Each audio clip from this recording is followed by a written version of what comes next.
ang ibinibigay sa'yo ng jowa mo, hindi ka pa rin kampante, hindi ka pa rin mapakali. Lalo na ngayon, talamak ka ang mga taong babaero. May tinamaan, oh. Paano hindi isiping babaero ka? Puro nakabikini ang mga pinafollow mo sa Instagram.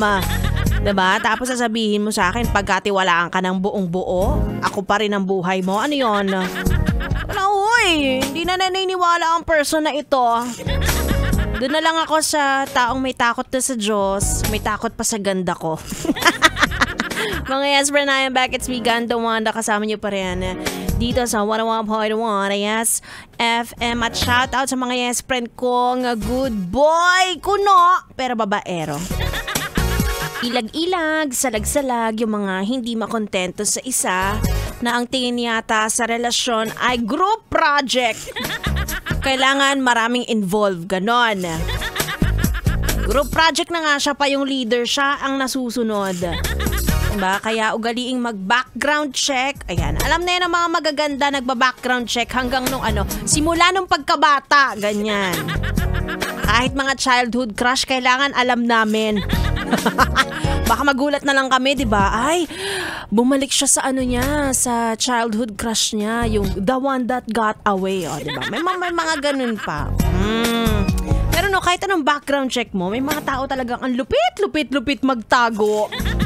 Nakakatakot. Parang wag na lang tayong magjowa lahat para fair. Tama, walang manluloko, wala ring magpapaloko. Alam ko ano maganda gawin. Magpayaman na lang tayo. At isa sa pamantayan, kung di ka babaero dyan, hindi mo na ililipat ang radyo mo kasi ako na to. Dapat loyal ka sa akin 6 to 9 nga lang 3 hours lang ang hinihiling ko. Wala pang bayad. Nagbabayad ka ng 150 sa iba. 2 hours lang yun, huy. Anyway, tuloy-tuloy ang ating tugtugan. At sa aking pagbabalik, isang loyalista sa akin. Garantisado. Makakasama ko na si B-Boy. Bibo, tuto ka lang. Dito lang sa stasyong number 1 sa Kalokohan. 101.1 Yes FM Solid.